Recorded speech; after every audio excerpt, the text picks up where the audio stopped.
Okay, so this is section 3.3, and the main goal here, so let's go ahead and write it out, is we want to investigate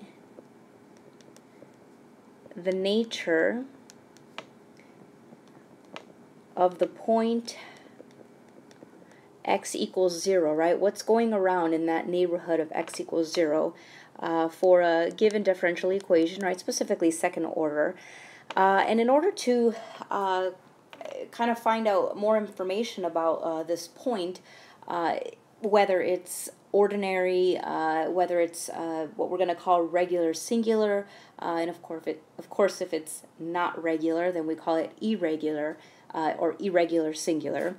And so we've been confronted with the following. We've been working a lot with this differential equation, right? It's our second order homogeneous dE.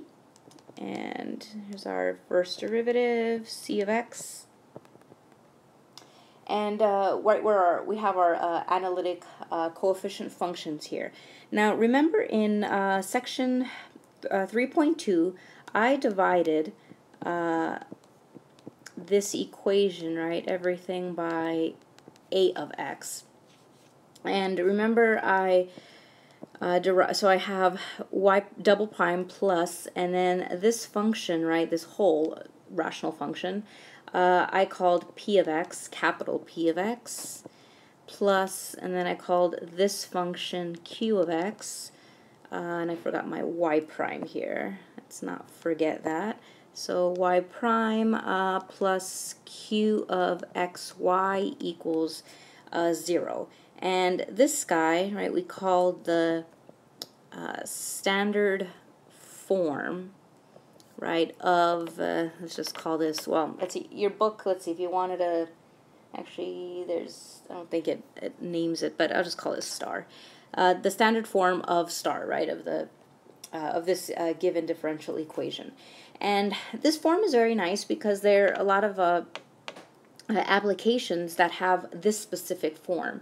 And in fact, there's even a better form that we can break this down into.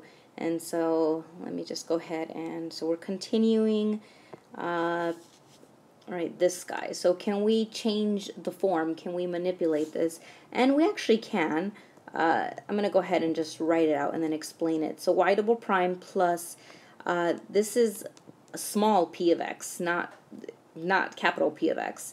So divided by x, right? Notice that it's undefined, right, at x equals 0, plus q of x, right, over x squared, which again we know if you graph x squared, right, there's a lot of well, go ahead and graph x squared, and you'll see as the limit approaches 0, it just grows rapidly. Y equals 0. Okay, so this is the equation that we want. We want our differential equation to look like this in order to find what's happening around the neighborhood x equals 0. So let's go ahead and write a couple of things, just a little.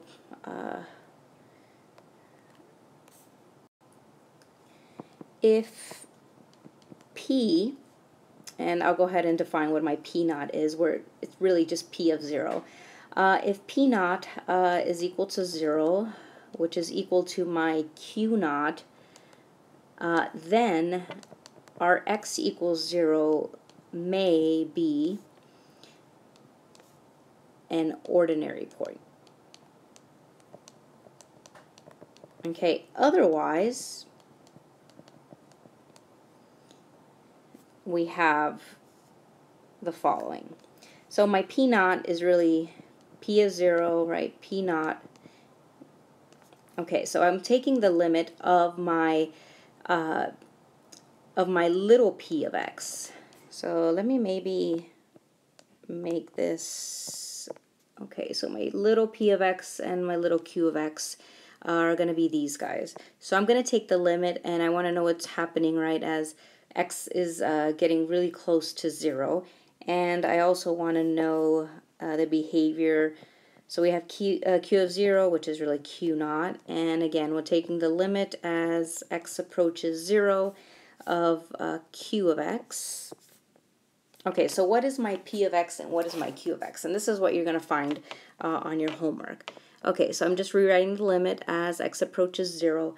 My p of x is x times capital P of x, and the limit as x approaches 0, my q of x is x squared times capital Q of x, right? And these guys, right, have something to do obviously with this guy here, and this x squared, right, you notice is right here. In fact, if this is my p of x, my little p of x, right, it's just this guy. So if I substitute this guy in here, my x's are gonna cancel, and I'm gonna get my p of x. If I insert this x squared qx into my qx, my x squares are going to cancel, and then eventually I'll just go back to this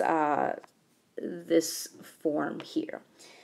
Okay, so this is we're going to be taking the limits, right, of these functions. Now, if let's see, so we're going to obviously get a limit here. So let me maybe write this a little bit smaller.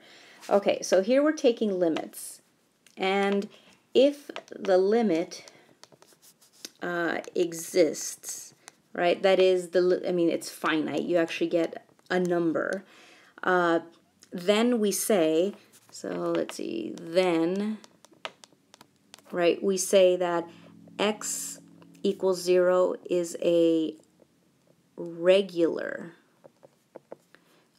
singular point. Okay, if the limit doesn't exist, okay, that is it. So if the limit exists, right, you get a finite number. I mean, we have convergence, but if the limit doesn't exist, then obviously it diverges, and we just say it's irregular singular. So if, again, I'm going to go ahead and do some examples in the following videos to kind of show what's going on here. And remember that when the limit exists here, our p of x and our q of x, right, our little p of x and q of x are analytic functions. That is, that they have a Taylor series expansion. That's why we actually get a limit, because it converges to a finite point. Let's see, a couple other things I wanted to say. Okay, so these guys are just the constants, right, of our polynomials. Let's see, so I think that's all I wanted to say.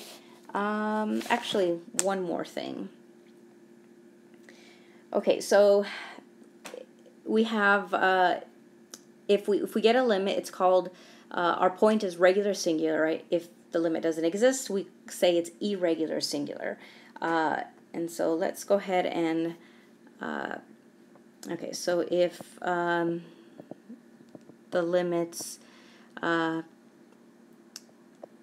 above, for example, do not exist, right, that is, they diverge, right, then we say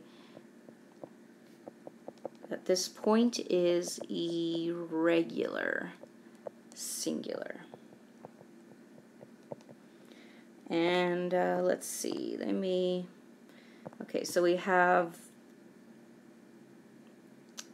all right, this, or I guess this. So you can think of this as, okay, this is my hypothesis, right? If this happens, then this is true. Well, if this doesn't happen, then this must be true.